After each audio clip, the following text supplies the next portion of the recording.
6 p.m. Assalamu alaikum. This is Radio Pakistan. The news read by Kanooz Ashraf. First, the headlines. Prime Minister has welcomed Qatar Investment Authority's interest in investing in various sectors of Pakistan with focus on housing, energy, tourism, and airport management. ISPR Director General says Pakistan retains the right to use anything and everything in its legitimate self-defense. Finance Minister launched State Bank's regulations for electronic money institutions today to regulate digital currencies. And occupied Kashmir Indian troops in their fresh act of state terrorism murdered 4 more youth in Pulwama district today. China says US is setting a bad example by forcing a draft resolution on the listing issue of Masood Azhar at the UN Security Council. China and Iran have welcomed Arab League's statement for peace and stability in the Middle East. And now the news in detail. Qatar Investment Authority has expressed keen interest in investing in housing, energy, tourism, and airport management sectors of Pakistan. This was expressed during a meeting between Prime Minister Imran Khan and a delegation of QIA headed by Sheikh Faisal bin Sani Al Sani in Islamabad today. Sheikh Faisal bin Sani Al Sani is head of Qatar Investment Department and head of Qatar Regional Investment Fund at Qatar Investment Authority. The Qatari delegation included heads of various organizations in housing, tourism, real estate, and energy sectors. The Prime Minister welcomed authorities' interest in making investments in various sectors of the economy. He highlighted various business opportunities in tourism, housing, and other sectors. The Prime Minister also highlighted various steps and policy reforms taken by the government to facilitate investors and the business communities. Foreign Minister Shah Mahmood Qureshi says Pakistan does not want war with India as it desires peace in the region by resolving all issues through dialogue.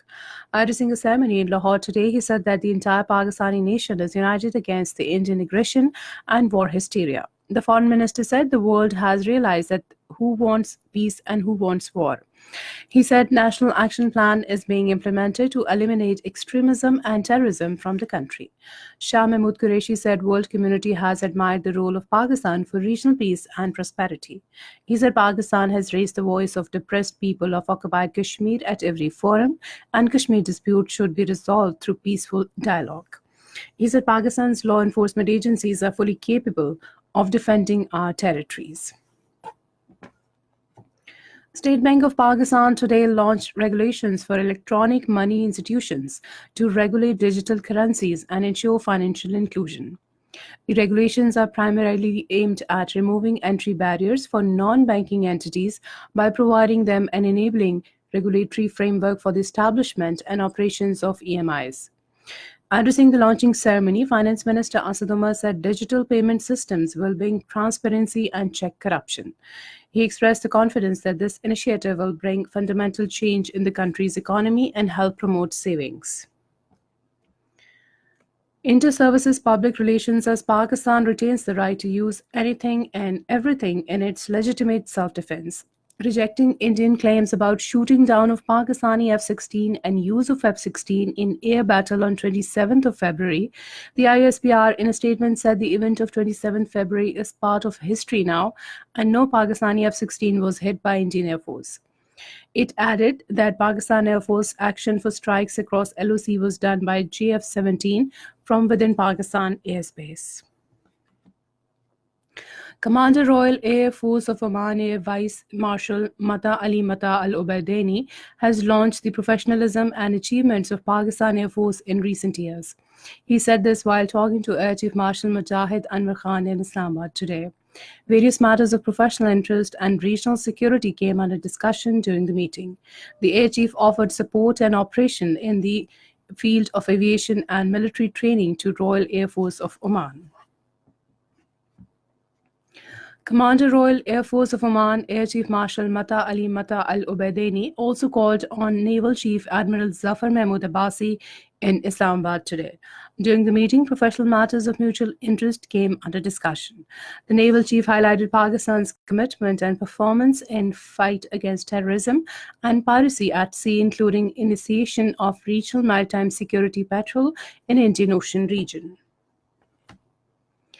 Indian troops resorted to unprovoked firing on civilian population at Nezapir sector on line of control this morning, which resulted in martyrdom of one person. According to official sources, 70-year-old Ghulam Muhammad of Akoria village of Haveli district martyred in the firing. This is Radio Pakistan. In occupied Kashmir, Indian troops and their fresh act of state terrorism martyred 4 youth in Pulwama district today. According to Kashmir Media Service, the youth were killed by the troops during a cordon and search operation in Lasipura area of the district. The authorities suspended internet services in Pulwama and Shopia districts. The troops also launched violent cordon and search operations in Kazigund and Virang areas of the Islamabad district. The killing sparked complete shutdown in the entire South Kashmir. The Jammu and Kashmir Muslim League, in a statement, denounced the continued illegal detention of party chairman Masarrat Alam Butt and other Hurriyat leaders and activists. China says US is setting a bad example by forcing a draft resolution on the listing issue of Masood Azhar at the United Nations Security Council. A Chinese Foreign Ministry spokesperson, Jan Chuang, at a regular briefing in Beijing today, cautioned that US move would not be conducive to the peace and security in South Asia. He said the US behavior is not inconsistent with the rules and procedures of the UNSC, and it will only complicate the issue. The spokesperson said China has repeatedly said its position on Masood Azhar designation issue that is consistent and clear. He expressed the hope that various parties will meet each other the halfway and continue to properly resolve this issue under the 1267 committee framework. U.S. Special Representative for Afghanistan Reconciliation Zalmay Khalilzad has held meetings with Afghan leadership, including President Ghani's Chief of Staff Abdul Salman Rahimi and Ghani Special Envoy Omar Daudzai in Kabul, and discussed with them the urgency of making progress on intra-Afghan dialogue. According to the U.S. Department of State, Khalilzad's visit is aimed at consulting with the Afghan government and other stakeholders about the status of U.S. talks with the Taliban. Chinese President Xi Jinping has appreciated Arab League's efforts to promote peace, stability, and development in the Middle East. In his congratulatory message to Tunisian President Bachkat Essabi, the rotating president of the Council of the Arab League, on the 30th Arab League Summit in Tunis, he said that the Arab League has been advocating political solutions to the pressing issues and contributing to the unification and self-improvement of the Arab world. Iran has welcomed a recent Arab League statement which endorses Syria's sovereignty over Israel-occupied Golan Heights. Iranian Foreign Ministry spokesman Behram Qasemi said Arab League's move to support Syria's territorial integrity is a positive step amid U.S. efforts to legitimize Israel's occupation of Golan Heights.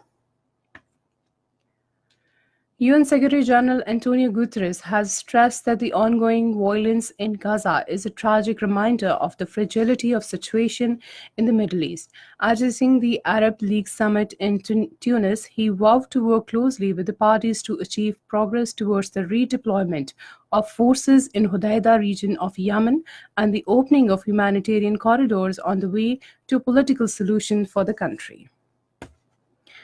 And finally, the weather report.